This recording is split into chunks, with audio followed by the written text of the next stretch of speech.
자,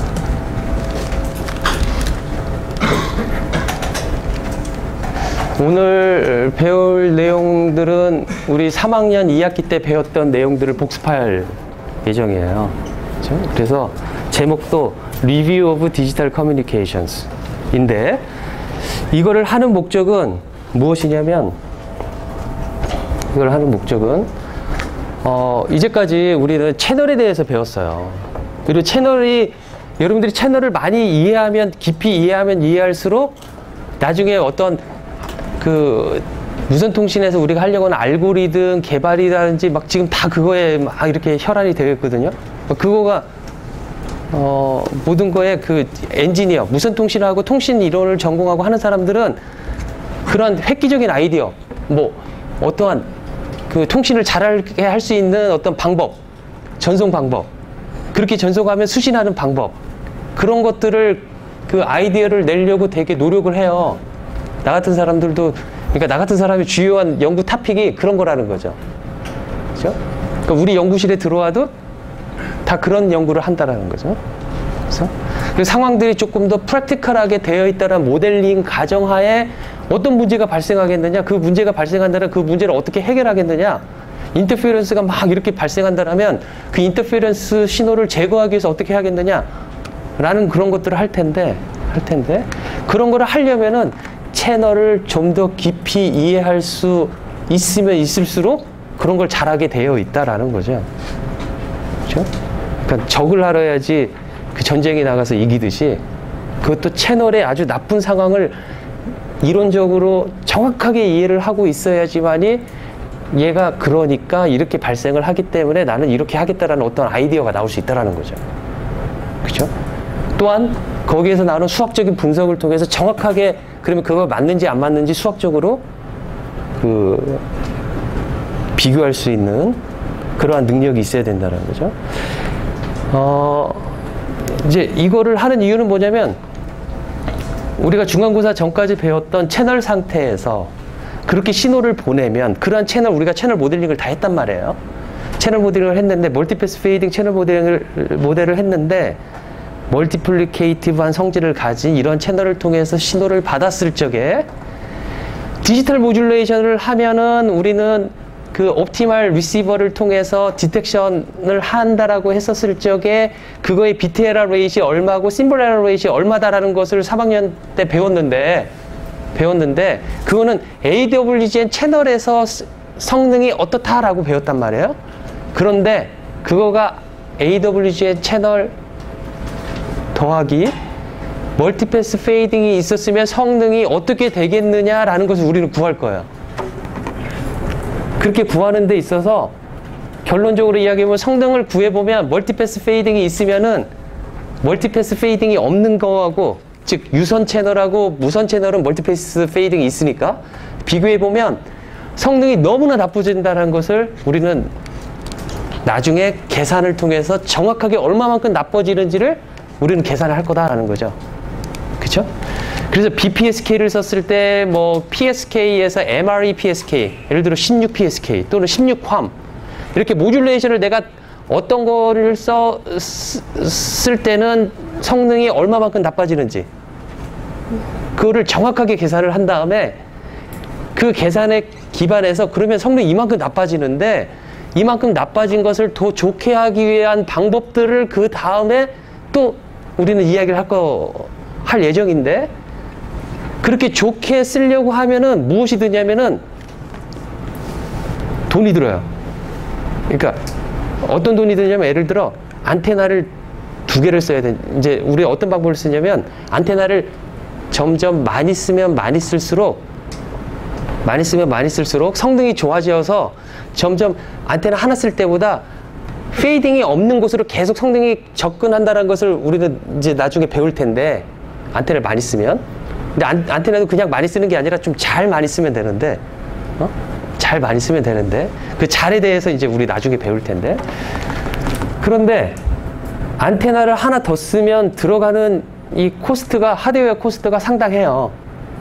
상당하는데, 거기에서 우리는 우리 엔지니어 어떤 디자이너, 우리 디자이너라고 말을 하는데, 그러니까 시스템 디자이너죠. 시스템 디자이너가 결정할 건 뭐냐면은 안테나 하나를 더 설치함으로써 얻는 이익 대비 이 복잡도가 정말 가치가 있는 건가라는 것을 판단을 해줘야 된다는 거죠. 되게 중요한 문제가 되겠죠. 그렇죠? 무조건 성능이 좋아지기 때문에 그걸 써야 된다. 그런데 그걸 씀으로써 버려져야 되는 돈들이 그 컴플렉시티가 너무 높아진다라면 안 쓰니만 못한다라는 거죠. 이걸 쓸까 말까에 대한 고민을 할 적에 그 디시전 할 수 있는 여러분들의 어떠한 그 기준은 무엇이 되어야 되냐면은 정확한 성능 분석에 의해서 내려져야 된다라는 거죠. 그렇죠? 그렇기 때문에 정확한 성능 분석을 하는 그 스킬은 매우 중요한데 그 정확한 성능에서 그 정확한 성능이 무슨 성능이냐면 디지털 모듈레이션을 했었을 적에 내가 어떤 옵티멀 리시버란 거를 사용했었을 적에 멀티패스 페이딩에서 성능이 얼마만큼 나오느냐라는 것을 계산해서 알아내는 것이 우리가 구하고자 하는 것이다 라는 거죠.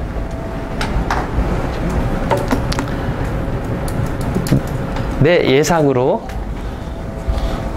예상과 내 경험으로 다들 까먹고 있지 않았을까. 그러니까 작년에 배운 디지털 모듈레이션에 대한 전반적인 좀 중요한 것들을 까먹어가지고 아마 이대로 나가면 서바이벌 할 사람이 그렇게 많지는 않을 것 같아서 리뷰를 넣었어요.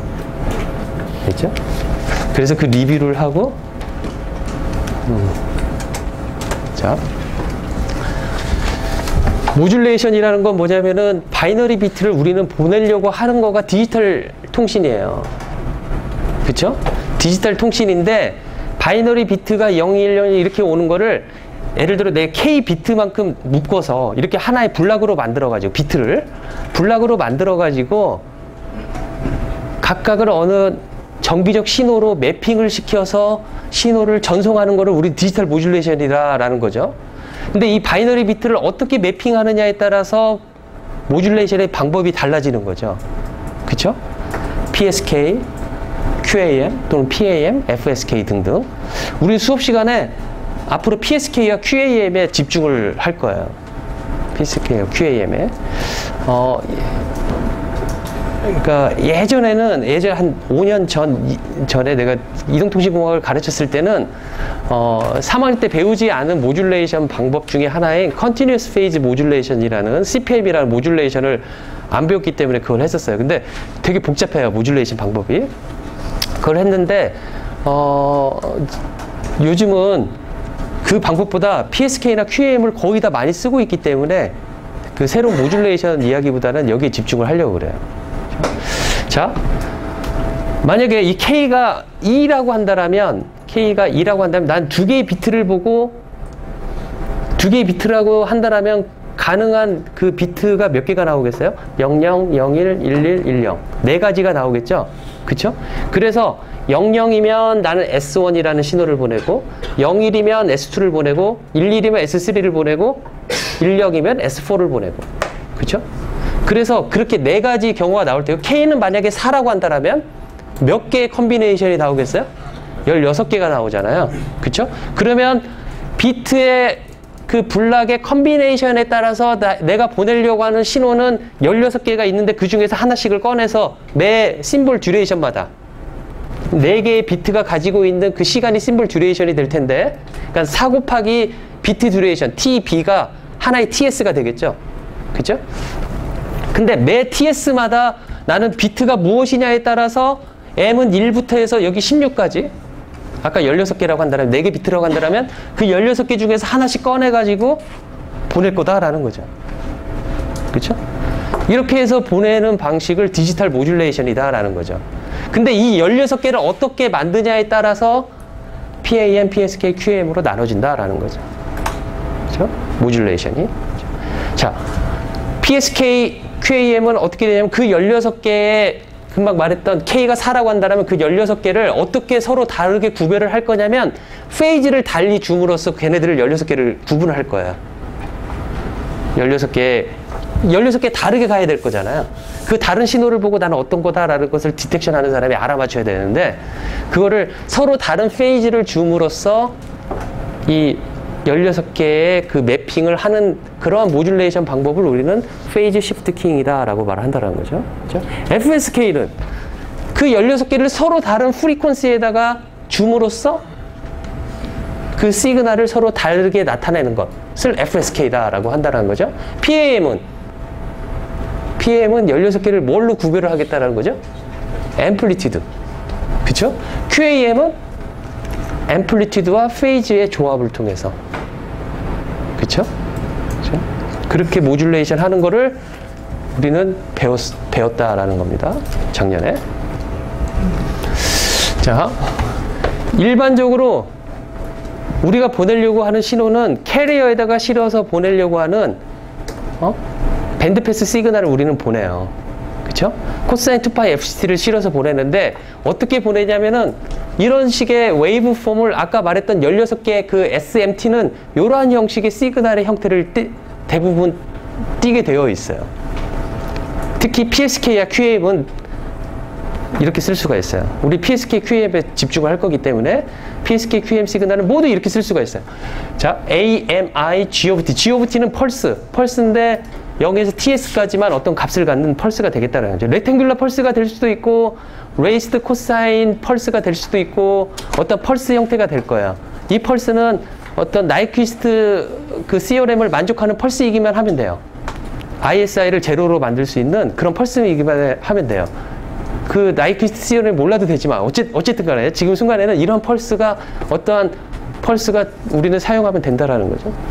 AMI, AMQ는 들어오는 비트가 무엇이냐에 따라서 나는 이 값을 다르게 어사인을 함으로써 16개의 시그널, 아까 K가 4라고 했었을 적에 캐피탈 M이 16이 되는 거죠. 16개의 서로 다른 시그널들을 만들어낼 수 있다라는 거죠. 그쵸?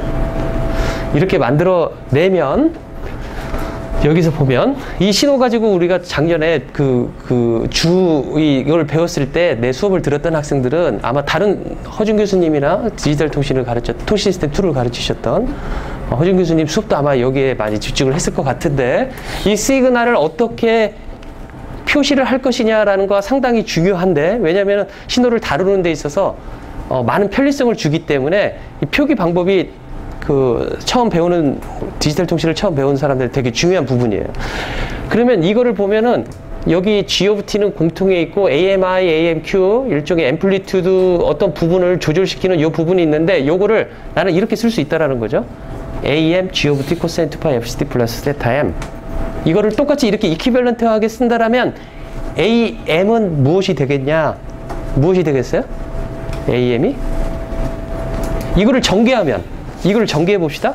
AM, GOVT, 코사인 2파이 FCT 곱하기 코사인 세타 M, 코사인 A 플러스 B니까 마이너스 AM, GOVT, 사인 2파이 FCT, 사인 세타 M, 그렇게 쓸 수가 있잖아요. 코사인 A 플러스 B를 전개해보면 그 식하고 이거하고 비교를 해보면 AMI는 금방 전개한 거에서 뭐하고 같겠어요? AM 곱하기 코사인 세타 M. 그쵸? 그 다음에 ANQ는 뭐하고 같겠어요? AN 곱하기 사인 세타 M. 그쵸? 그러면 그 관계식을 이용해보면 AM은 무엇하고 같을 거냐면 루트 AMI 제곱 더하기 ANQ 제곱. 그렇게 쓸 수가 있겠죠? 그러면 세타 M은 무엇이 될 거냐면 탄젠트 인버스 AMI 분의 AMQ. 그런 관계로 우리는 이 두 개의 이퀴밸런트한 식을 나타낼 수가 있겠다라는 거죠. 그렇죠? 자, 또 우리는 이런 형식으로 쓸 수가 있어요. 리얼 텀 해서 2의 J2파이 FCT 쓰고 이걸 컴플렉스 시그널 형태로 써가지고 이런 형식으로 쓸 수가 있어요. 그러면 SLMT는 이거의 이퀴밸런트를 나타내기 위해서 SLM은 무엇이 되겠어요? SLM. 이거 이퀴밸런트 되려면 2의 J2파이 FCT는 리얼 텀을 취하면 코사인 2파이 FCT하고 같잖아요. 그렇죠? 그러면 SLMT는 뭐라고 써야지 두 개가 이퀴밸런트가 되겠어요? 뭐라고 쓸 거냐면 AM, GOVT, 엑스포넨셜 J, 세타 M. 그렇게 쓰면 되겠죠. 그쵸? 그래서 SLMT는 여기서 AM, EA, J, 세타, M, G of T라고 쓴다라면은 우리는 이렇게 쓸 수가 있을 테고, 여기에서 캐리어로 들어가 있는 부분을 따로 쓴 이유는 이것을 빼버린다라면 얘의 밴드위드스는, 밴드는 어디에 있을 거냐면 그 앰플리튜드 스펙트럼이 어디에 있겠어요? 로우 밴드, 즉 G of T가 펄스이기 때문에, 예를 들어 렉탱귤러 펄스라고 한다면 0의 기준을 두어서 심볼 듀레이션 TS분의 1만큼의 밴드위드스를 가진 싱크 펑션으로 나오겠다라는 거죠. 그러니까 얘는 일종의 로우 패스의 성질을 가지고 있는 시그널이다라는 거죠. AM하고 세타M은 주어진 시간에 K가 어떤 비트가 주어진다라면 이 값들은 그냥 주어져 있는 상수값이 되는 거기 때문에 시간 TS 동안에, 그쵸?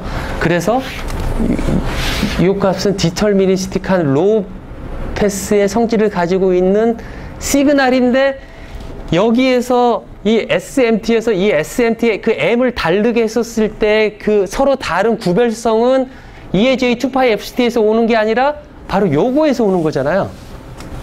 요거를 달리하면서 오는 거잖아요. 그렇기 때문에 그 신호의 구별성은 바로 여기에 있어서 진짜 알짜배기 인포메이션은 이 안에 들어있다라고 이야기를 할 수가 있다라는 거죠. 그렇죠? EAJ 2파이 FCT는 우리는 업 컨버팅하고 다운 컨버팅 할 때, 즉 얘를 그냥 밴드를 옮기고 단지 밴드를 내리고 하는 역할만 하는 거죠. EAJ 2파이 FCT는. 그렇죠? 그래서 이 신호를 뭐라고 하냐면 이 시그널의 이퀴밸런트한 로우 패스 시그널 레프레젠테이션이다 라고 말을 한다라는 거죠. 그렇죠? 자, 여기서 앰플리튜드는 AMI 제곱 플러스 AMQ 제곱이고 세타 M은 뭐 이런 식으로 쓸 수가 있어서 나타낼 수 있는데, 이러한 형식의 시그널을 우리는 이렇게 표시할 수가 있고 이렇게 표시할 수도 있지만 또 이렇게도 표시할 수가 있다라는 거예요. 이렇게도. 이것을 보면은 특징이 무엇이냐면 phi1t하고 phi2t라고 아직 디파인을 하지 않는 phi1t와 phi2t에 이렇게 웨이트가 있는 형식의 시그널 형태로 나타내는데, 이 phi1t와 phi2t는 어떠한 시그널이냐면 서로 오소노멀한 시그널로 만들겠다라는 거죠. 그러니까 마치 좌표축 어떤 점이 있는데, 평면에 점이 있는데 이 평면을 X 벡터와 Y 벡터의 웨이트를 줘가지고 우리가 나타낼 수가 있잖아요. 그쵸?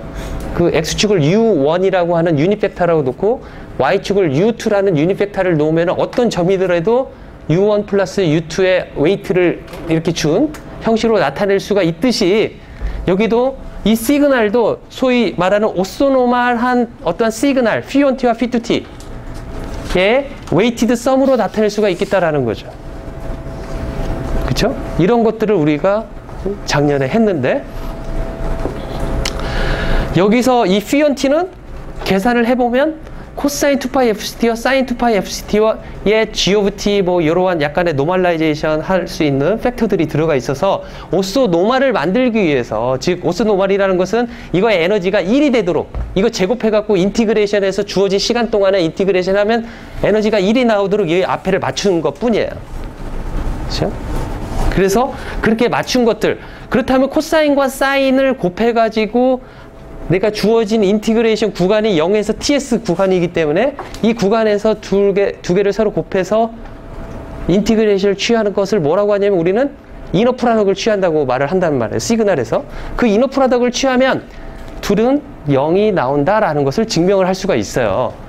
그래서 두 개의 시그널 X1과 X2가 존재하는데 X1과 X2 간의 이너 프로덕트라면, 시그널의 이너 프로덕트라면은 이 시그널이 0에서 TS 간에 존재를 한다라면 이너 프로덕트의 정의는 0에서 TS하고 자기 하는 신호와 다른 신호의 컨주게이트를 취해서 곱하는 것, 이것을 우리는 이너 프로덕트라고 정의를 내리는데 리얼 시그널이라면 이 컨주게이트가 똑같기 때문에 여기에서 컨주게이트 필요가 없겠죠.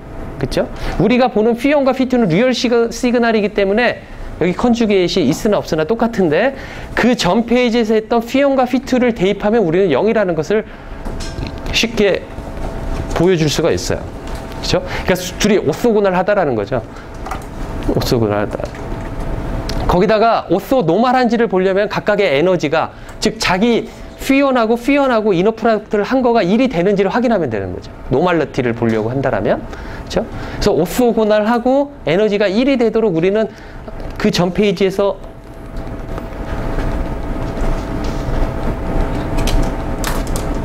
만들었기 때문에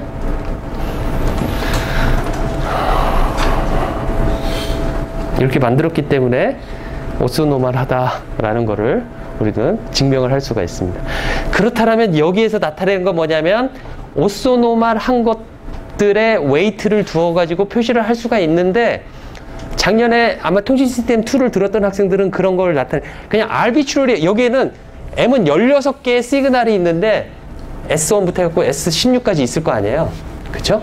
S16마다 이 값들이 서로 달라가지고 이렇게 있을 텐데 그 S16까지 있는 거를 몇 개의 오소노멀 베이시스 펑션으로 표시할 수 있을까? 막 그런 문제를 냈었어요. 시험 문제도 냈었고 숙제도 냈었고 그러면서 그람시미 프로시저라는 거를 배우면서 그 시그널의 어떤 디멘저널리티라는 이야기를 했었어요. 지금 하는 이야기들을 나중에 여러분들이 찾아보기를 바라요. 그 시그널의 디멘저널리티라든지 오소노멀 베이시스 펑션을 몇 개를 찾아나가고 그람시미 프로시저는 시그널에서 어떻게 되어 있는지 거기에서 이야기했던 거가 뭐냐면은 벡터에서 벡터 스페이스가 있다라면 시그널에서는 시그널 스페이스가 있다라는 이야기를 하면서 이야기들이 전개가 됐었어요. 그래서 벡터에서 하는 모두한 그런 벡터 스페이스의 어떤 개념들이 시그널에서도 똑같이 우리가 취급할 수가 있어서 리니어 엘지브라를 잘 풀면은 다 풀 수 있다라는 문제가 나중에 돼요. 나중에 대학원 와도 마찬가지고. 그래서 리니어 엘지브라가 되게 중요한데 그 성질을 이용해서 많은 것들을 이제 우리가 할 수가 있는데 옵티멀한 어떤 알고리즘들을 디자인할 수가 있고 자, P1, P2는 아까 좀 전에 이야기했던 형식의 시그널은 PSK, QAM은 다 그런 형식으로 쓸 수가 있고 두 개의 오소노멀 펑션만 가지고 있으면 얘네들의 웨이티드한 어떤 썸으로 리니어 썸으로 나타낼 수가 있다라는 거죠. 신호 표기법에 의해서. 자, 그래서 AM, G of T, 코사인 2파이 FCT 플러스 세타 M. 보통 PSK나 QAM은 이런 식으로 쓸 수가 있는데 이것을 우리는 전개해가지고 이런 식으로도 쓸 수가 있을 테고요. 아까 좀 전에 이야기했던 것처럼. 그렇죠? 이게 바로 AMI고 이쪽이 AMQ가 되겠죠. 그렇죠? 그 다음에 벡터 형식으로 나타낸다라고 한다면 어떻게 나타낼 거냐면 이런 식으로. 그래서 내가 SM을 SM1, SM2 라고 하고 SM1을 AMI 루트 2분의 2지 ANQ 루트 2분의 2지 이런 식으로 나타낸다라면 이 SM이라는 벡터하고 Ph1, Ph2라는 이 벡터하고 서로 간에 이너 프로덕트를 하면은 벡터의 이너 프로덕트 하면은 SM1 Ph1 더하기 SM2 Ph2 이런 식으로 우리가 벡터 내적 하듯이 시그널 내적이 아니라 벡터 내적을 하면 원래 시그널을 나타내는 것처럼 해서 벡터적으로 표시를 할 수가 있다라는 거예요. 그렇죠? 자, 그렇게 시그널을 우리는 레프리젠테이션 해서 그런 시그널을 전송을 하면 received signal R of T는 AWGN이 있는 환경에서 보낸 시그널 M은 K가 아까 4라고 해갖고 16개 중에서 하나가 온다라면 이 시그널 보내진 시그널에다가 노이즈가 섞인 시그널이 나의 received 시그널로 온다라는 거죠. 그렇죠? 만약에 이게 무선 채널이라면은 R of T는 어떤 형식이 될 거냐면 SMT 여기 앞에 H of T가 붙을 거예요. 곱해져 있는 형태가. 아직은 우리 이거 안 한다라는 거죠. 그렇죠? H of T가 없었을 때. 그렇죠? SMT 더하기 N of T가 있는데 이 SM of T는 좀 전에 이야기한 것처럼 SM1 Ph1 T 더하기 SM2 Ph2 T 이러한 웨이티드 썸으로 나타낼 수가 있다는 거죠. 그렇죠? 자, 이렇게 나타내고 이 노이즈 N of T는 그 파워 스펙츄얼 덴시티가 2분의 N0 그러니까 이거의 그 베리언스가 2분의 N0하고 똑같다는 거죠. 2분의 N 낫하고 그렇죠? 이거 N of T가 랜덤 프로세스인데 랜덤 프로세스면 여러분들 그림 쫙 그려줘야 돼요. 그 앙상블 오브 샘플 펑션스 샘플 펑션들이 쫙 있고 그 랜덤 베리어블 어느 시점 하나의 t에서 그 값들을 쭉 해갖고 걔네들이 디스트리뷰션을 봤더니 가우시안 랜덤 베리어블이고 이거가 스테이셔너리 프로세스가 돼가지고 어느 점에서 하더라도 서로 인디펜던트 하면서 T0 했을 때하고 T1 했을 때하고 서로 인디펜던트 하면서 각각이 다 가우시안 랜덤 프로세스, 가우시안 랜덤 베리어블의 형태를 띈다라는 거죠. 노이즈가. 그죠? 그리고 모든 주파수에서 동일한 노이즈의 파워를 가지고 있는 그런 특징이 AWGN인데 R of T는 그래서 SM of T 플러스 N of T인데 phi on T와 phi to T가 서로 오소고널이라는 성질을 이용하면 여기에서 이렇게 만드는 방법을 우리는 코릴레이터 한다고 이야기를 해요. 그러니까 이너 프로덕트에 작용을 하는 거죠. 여기에서. 자, SMT 플러스 N of T, 즉 SM은 phi on T 플러스 SM2 phi to T를 여기 안에 들어간다고 한다면 phi on하고 곱해지니까 phi on 제곱 phi 2 곱하기 phi 1 플러스 N of T의 phi on T가 되는 거죠. 그렇죠? 그거를 인티그레이션 하면은 phi 1하고 phi 2가 곱해져 있는 부분은 서로 오소고날 하기 때문에 0이 될 테고 phi 1 제곱하는 것만 나올 텐데 그 부분은 오소노멀하기 때문에 1이 되어서 SMO만 나올 테고 그죠? 이 NO는 무엇이냐면 N of T에다가 phi 1 T를 곱한 다음에 인티그레이션 한 노이즈를 N1이라고 말을 하는 거죠. 시간 TS 동안에. 그쵸? 그러면서 작년에 이야기했던 거가 이 N1의 가우시안 랜덤 베리어블, 디스크리트한 가우시안 랜덤 베리어블 값이 되는데 이거의 디스트리뷰션이 어떻게 되겠느냐라는 문제를 풀면서 이것 또한 가우시안 랜덤 베리어블이고 제로민을 가지고 있고 여기서 앞에서 말한 2분의 N0의 베리언스하고 똑같은 2분의 N0의 베리언스를 갖는다라는 것을 우리는 증명을 할 수가 있어요. 아직 그 숙제를 안 냈는데 만약 숙제를 낸다면 리뷰 형식으로 이거가 가우시안 랜덤 베리어블인데 어떤 가우시안 랜덤 베리어블이라고 하는지를 증명하는 문제들을 낼 생각이에요. 자, 마찬가지로 SM2 밑에도 만약에 여기다가 phi to T를 곱해갖고 이너 프로덕트를 취한다면 SM2 플러스 N2가 나온다라는 거죠. 그렇다면 이런 부분을 뭐라고 하냐면 우리는 디모듈레이션 했다라고 말을 해요.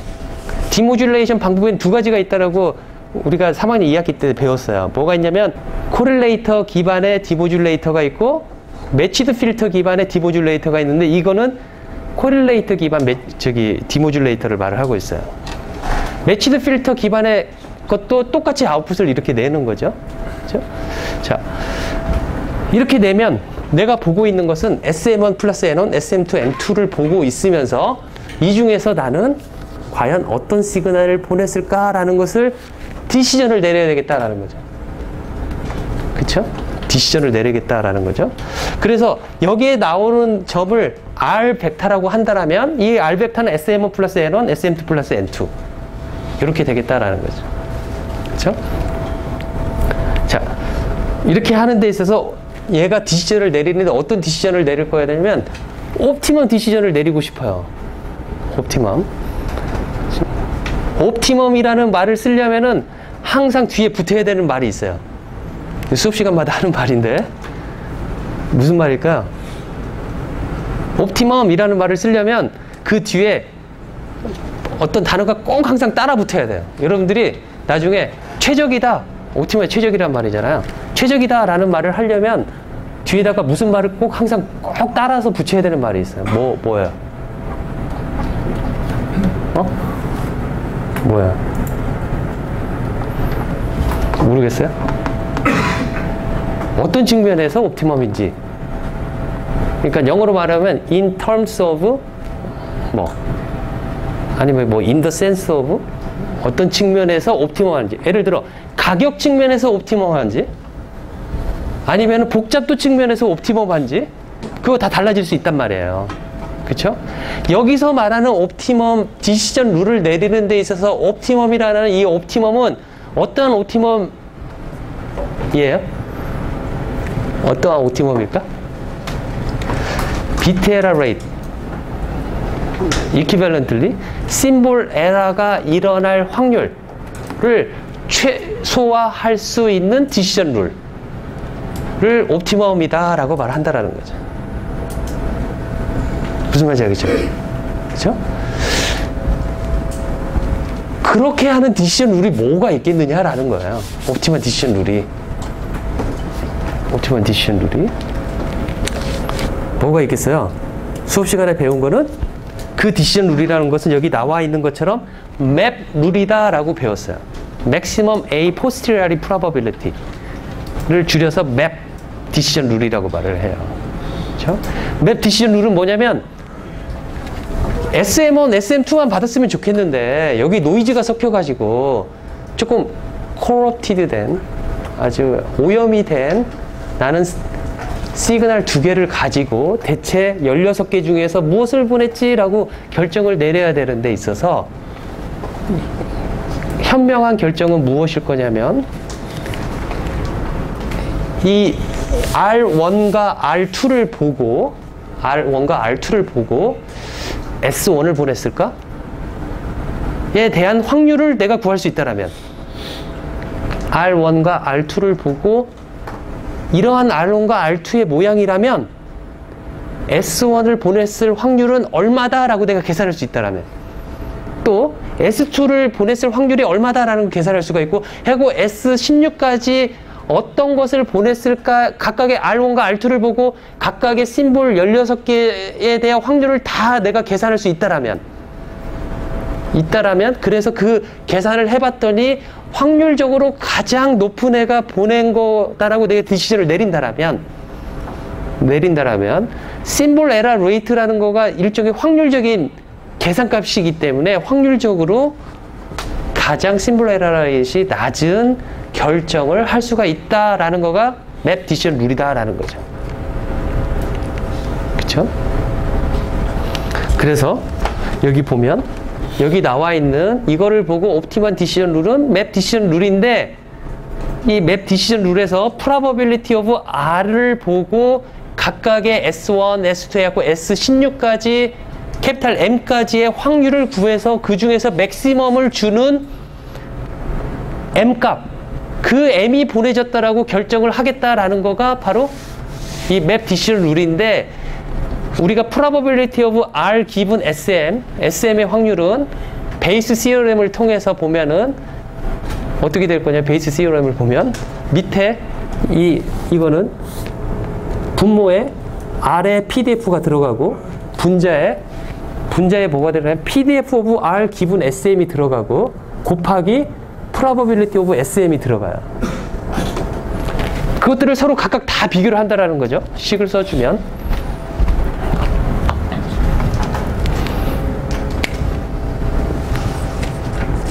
나는 R을 보고 어떤 SM이 보내졌을까라는 확률을 난 구하고 싶은데, 갖고 이 확률을 16개 다 캐피탈 M 숫자만큼 해서 둘이 서로 값을 비교해서 가장 높은 확률을 주는 것으로 나는 결정할 텐데, 이 값은 R의 PDF를 내가 이렇게 쓴다라고 한다면, 그 다음에 이것을 거꾸로 쓰는데 이런 식으로 쓸 수가 있는 거죠. 그 다음에 probability of SM 이렇게 쓸 수가 있다라는 거죠. 그죠?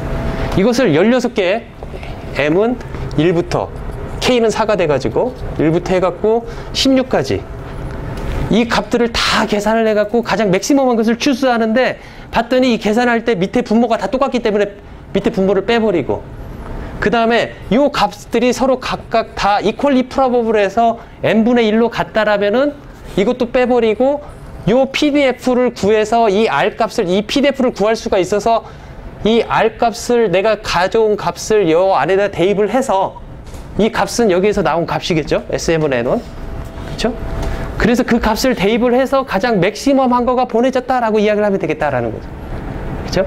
그거하고 equally 하는데, 그러한 방법을 뭐라고 하냐면 여기서 나온 것처럼 맥시멈을 취하는데 SN 기분했을 때 R에 대한 PDF를 구했는데 이 R 값에다가 여기서 나온 값을 대입을 해가지고 16개를 계산한 다음에 맥시멈 한 것을 추수하는 방법을 우리는 맥시멈 라이클리후드 디텍션, ML 디텍션이라고 말을 해서 맵 디시전 룰이 바로 ML 디시전 룰하고 이퀴밸런트하다라고 이야기를 할 수가 있다라는 거죠.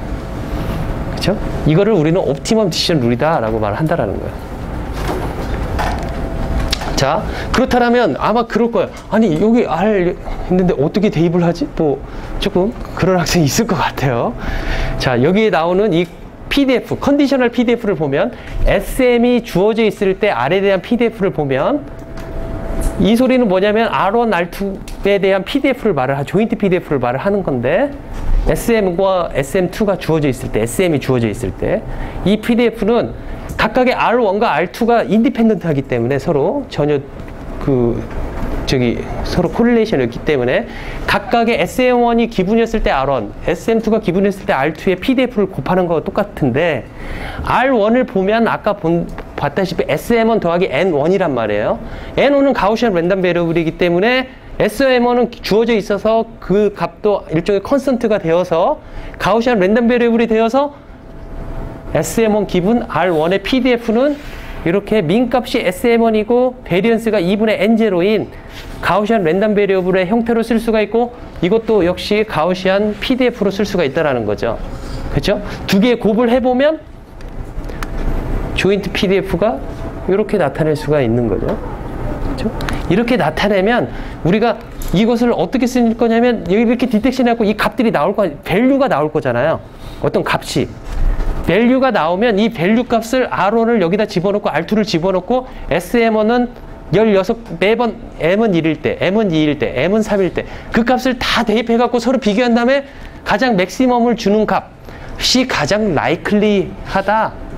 그래서 맥시멈 라이클리우드라고 말을 하는 거죠. 그렇죠? 이렇게 디텍션하면 심벌 에러 레이트가 가장 미니멈하다라는 거죠. 그렇죠?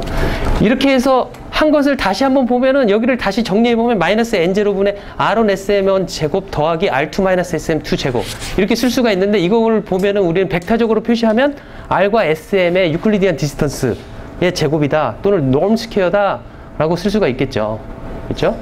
이런 형식으로 이렇게 쓸 수가 있어서 이것을 계산해서 맥시마이제이션 한다라는 것은 바로 이 안에 있는 파이 n0, n0는 일종의 노이즈 스펙츄얼 덴시티 고정되어 있는 값이기 때문에 굳이 이것까지 쓸 필요 없고 엑스포넨셜도 일종의 모노토니컬리하게 인크리징하는 펑션이기 때문에 이 내부에 있는 것만 비교를 하면 되는데 이게 마이너스가 있기 때문에 이것을 맥시멈을 추수하는 대신에 R-SM의 미니멈을 주는 M 값을 보냈다라고 하더라도 아까 말했던 ML 룰하고 똑같이 되기 때문에 이러한 우리는 디시전 룰을 뭐라고 하냐면 미니멈 유클리디안 디스턴스 룰이다 라고 이야기를 한다라는 거죠.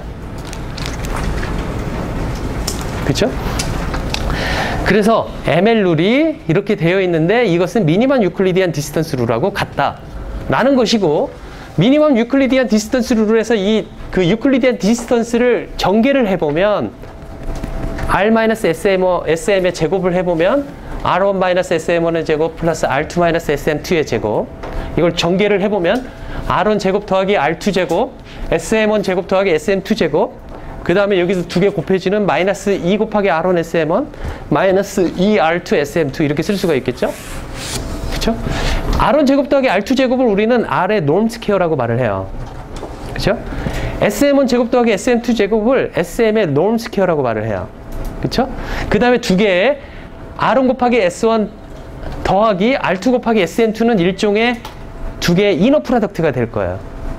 그렇죠? 이너 프로덕트이라고 쓰면 마이너스 2 곱하기 이너 프로덕트이라고 쓴다라면 우리는 이것들을 다 SM1에서 1, 2 해갖고 16까지 다르게 해갖고 내가 받은 R1과 R2하고 얘네 이너 프로덕트를 해갖고 그걸 비교해서 가장 미니멈 한 것을 보냈다라고 말을 하는 것은 계산을 그걸 비교를 할 텐데 봤더니 R 놈스퀘어는 다 16개 다 똑같을 거란 말이에요.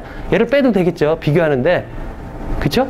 그래서 R-SM 제곱 받은 신호하고 보낸 신호와의 거리가 가장 짧게 있는 거를 나는 디시전을 하겠는데 이것은 뭐하고 같냐면은 미니멈 요것을 미니멈 하는 거하고 똑같은데 미니멈 하는 M 값을 찾아내는 거 똑같은데 이것을 미니멈 한다라는 것은 R을 빼도 괜찮기 때문에 SM제곱 마이너스 2 곱하기 RSM 이렇게 쓸 수가 있을 테고요.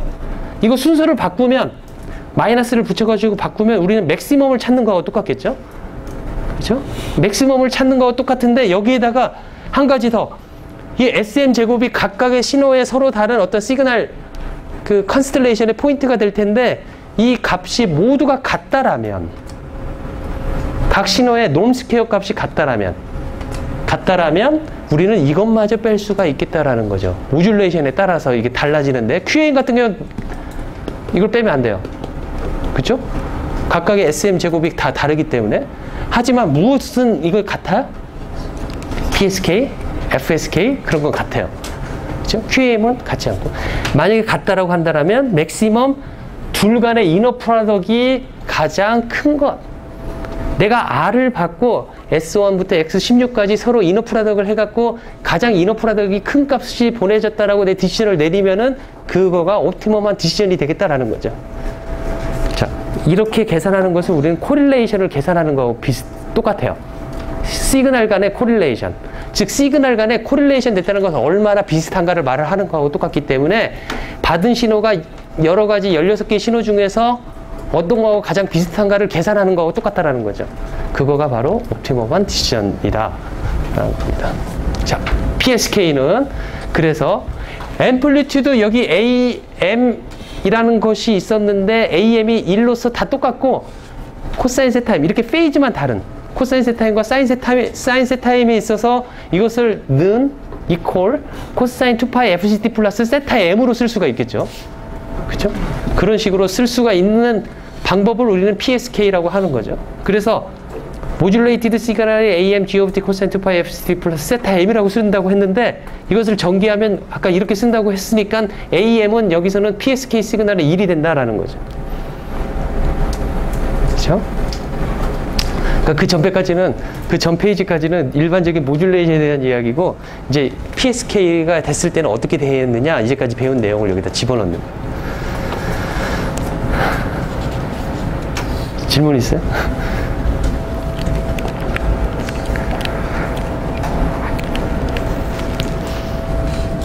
자, AMI 아까 AMQ.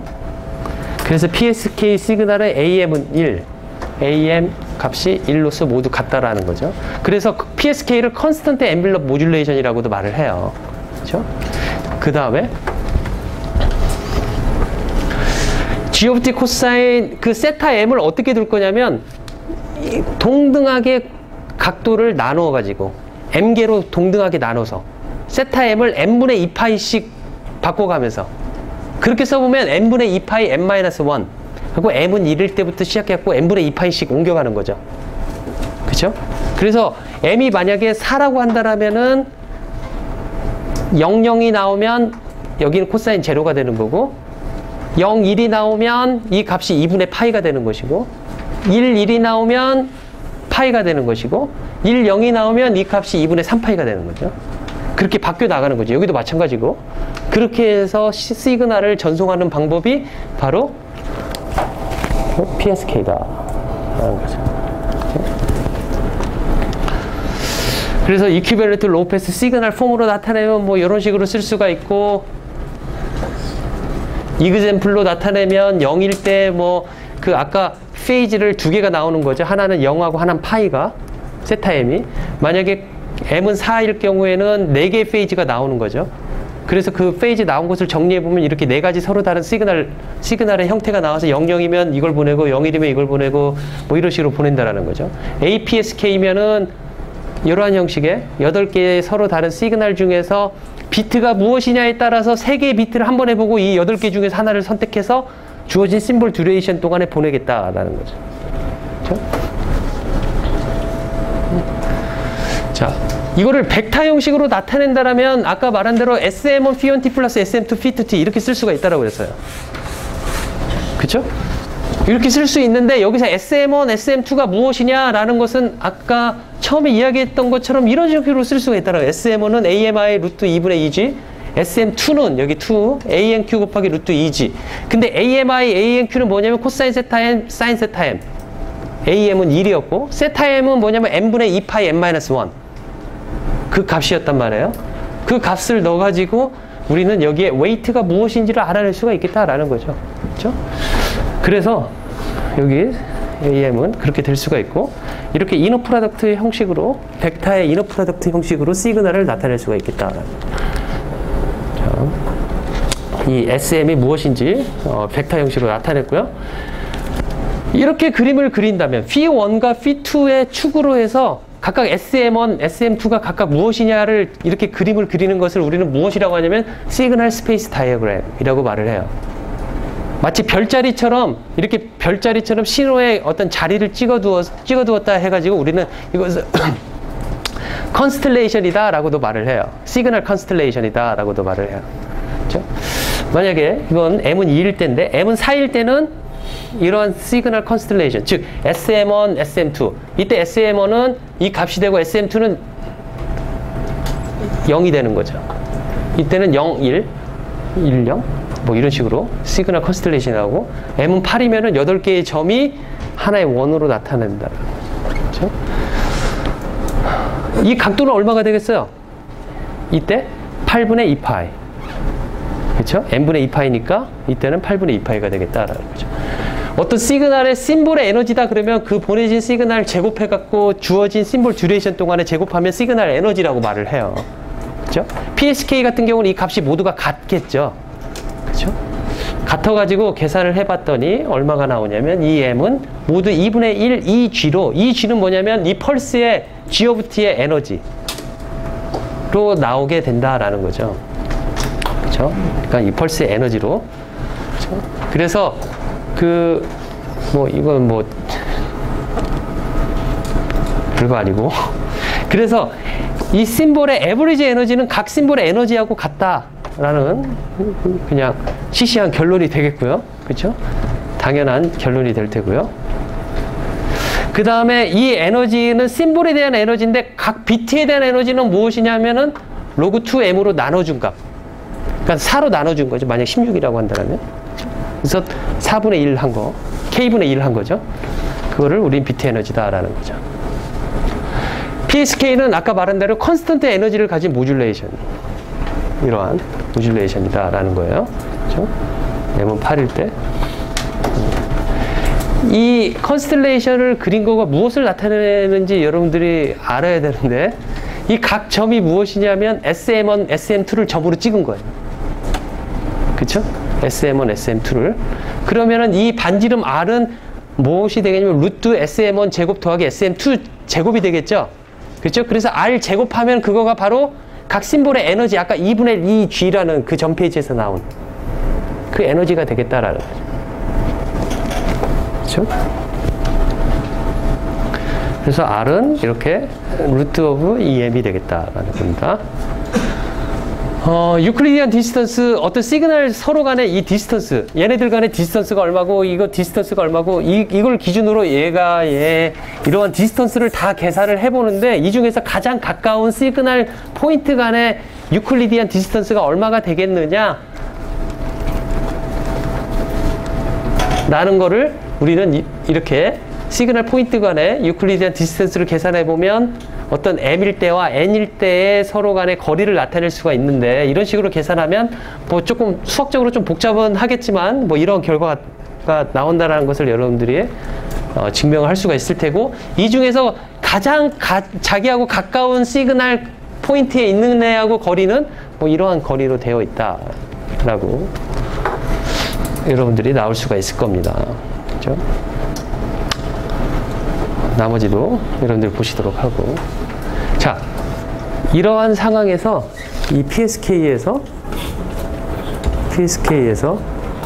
AWGN 채널에서 저러한 아까 처음에 이야기했던 시그널 디텍션을 옵티멀한 디시전 룰을 통해서 디시전을 하면 심볼 에러 레이트이 얼마가 나올 수 있겠느냐 라는 거가 그 다음 여기 나오는 AWGN 채널에서의 MRE PSK를 썼을 때의 심볼 에러 레이트이라는 제목이 되겠다라는 거죠.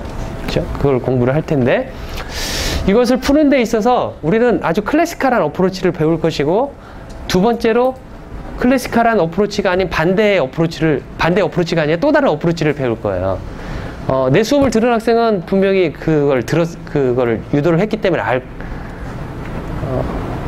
알죠. 그렇죠? 그런 게 있다라는 사실은 알죠. 또 다른 어프로치가 있다라는 거. 무슨 어프로치냐면은 뭐라고 이야기했냐면 크레이그 방식을 이용한 크레이그라는 사람, 그건 사람 이름인데 그래서 그게 기억나는 거 있어요? 거기서 기억나는 거.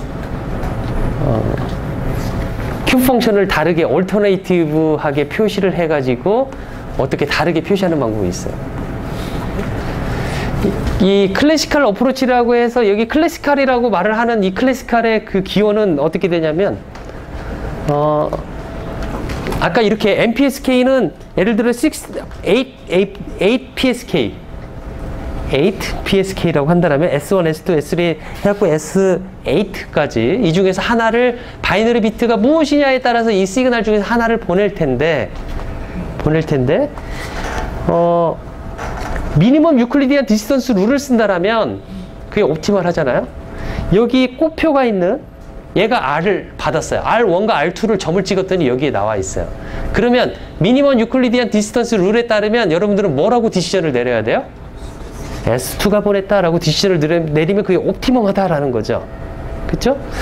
그렇게 되어 있었을 때 만약에 그런 디시전을 쓰는데 어떨 때는 N1하고 N2 노이즈가 커가지고 S3를 보냈는데 얘가 이쪽으로 더 가서 N1하고 N2가 더 커서 나는 심볼에 대한 디시전에 대한 에러가 나올 수가 있다라는 거죠. 노이즈가 크면. 그렇죠?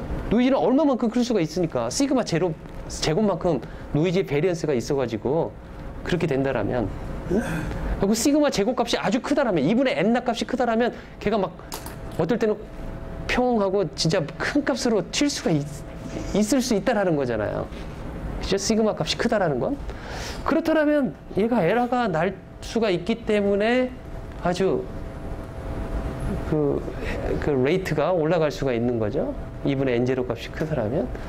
그렇게 해서 쓸 적에 에러가 날 확률은 어떻게 될 것이냐 라는 문제가 PSK에서 91년도까지 풀리지 않은 문제였다라는 거죠. 그거에 대한 정확한 확률을 구하는 거가 MRE PSK를 썼을 때 일반적으로 QAM 같은 경우는 그거에 대한 에러 레이트를 정확하게 구한 것은 옛날에 다 풀렸어요. 아주 오래전에. 근데 PSK는 91년까지 오픈 프로블럼 중에 하나였어요. 그때는.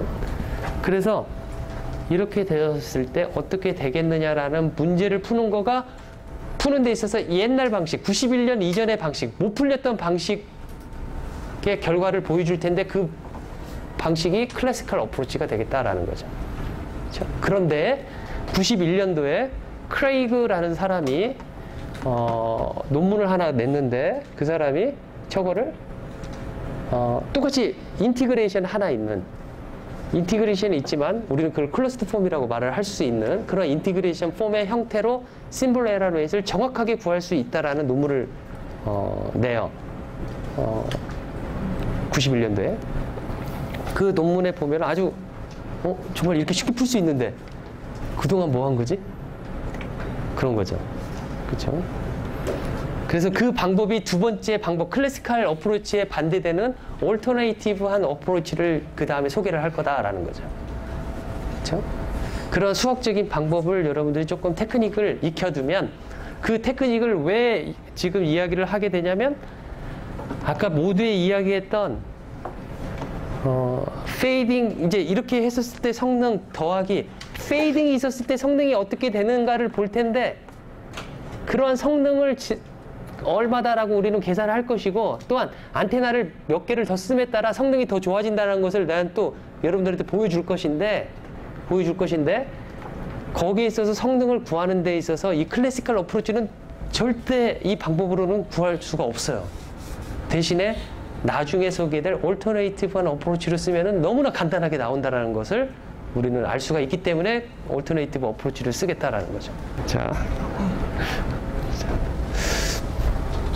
그래서 리시브드 시그널은 Sn 플러스 N 되고 우리는 이 코릴레이션을 계산해서 가장 이 코릴레이션 값이 맥시멈인 것을 추수하는 거죠. 여기 미니멈이 아니라 맥시멈인데 잘못 썼네요.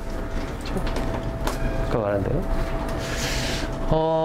어떻게 하면 되냐면 디시전 할 때 각각의 S1, S2, S3 있는데 각각의 이 심볼에 대한 영역을 표시를 해본다라면 빨간색 영역처럼 이 빨간색 안에 시그널이 들어오면 나는 S1이라고 디시전 내릴 거야 라는 거죠. 여기 또 이렇게 이 중간에다가 이 점을 찍어서 이렇게 내린다라면은 여기까지가 S2에 대한 영역이 돼가지고 각각의 디시전 바운더리가 있어서 이 디시전 바운더리 안에 들어온다라면 그 디시전 바운더리 영역 안에 있는 애가 보내졌다라고 이야기를 할 거다라는 거죠. 알죠? 디시전은 내가 받은 신호가 R1, R2인데 이 R이 여기 찍혀 있다라면 이 R1과 R2가 이루어지는 각도, 이것을 세타 R이라고 한다면 세타 R은 무엇이 될 거냐면 SM1 더하기 N1과 SM2, N2가 이루는 각도가 되겠다라는 거죠. 이 세타 R 값이 이 사이에 있으면, 즉 마이너스 n분의 파이와 플러스 n분의 파이 사이에 있다라면은 나는 S1이 보내졌다라고 말할 거예요. 8분의 파이와 8분의 3파이 사이에 있다라면 나는 S2가 보내졌다라고 이야기를 할 거다라는 거죠. 그쵸? 에라 확률은 어떻게 구하면 될 거냐면, 에라 확률은 내가 세타 R을 받았는데 correct decision probability는 S1을 보냈다라는 가정하에, S1을 보냈다라는 가정하에 그 세타 R이 계속 랜덤하게 변할 텐데 그 세타 R이 마이너스 n분의 파이와 n분의 파이 사이에 있다라면 S1을 보냈다라는 조건 하에 이 확률을 구한다라면 correct decision probability가 될 거고, symbol error probability는 1 마이너스한 요 확률이 바로 symbol error 확률이 되겠다라는 거죠. 그쵸? 이 세타 R에 대한 PDF를 구하는 거는 쭉 나와 있는데, 여기 쭉 나와 있는데 세타 R에 대한 PDF를 구했더니 여기 되게 복잡하게 나와 있어요. 복잡하게 나와 있어가지고 이거를 PDF 아까 구한 거에다가 에러 프로바빌리티 들으면 1 마이너스 n분의 파이부터 n분의 파이까지 세타 R에 대한 PDF가 이렇게 나와 있다라는 거죠. 그래서 이거를 인티그레이션이 불가능하다라는 거죠. 이 값을. 그렇죠? 그래서 이거에 대한 해결책으로 크레이그의 얼터네이티브한 어프로치를 수요일 날 선택을 하겠다.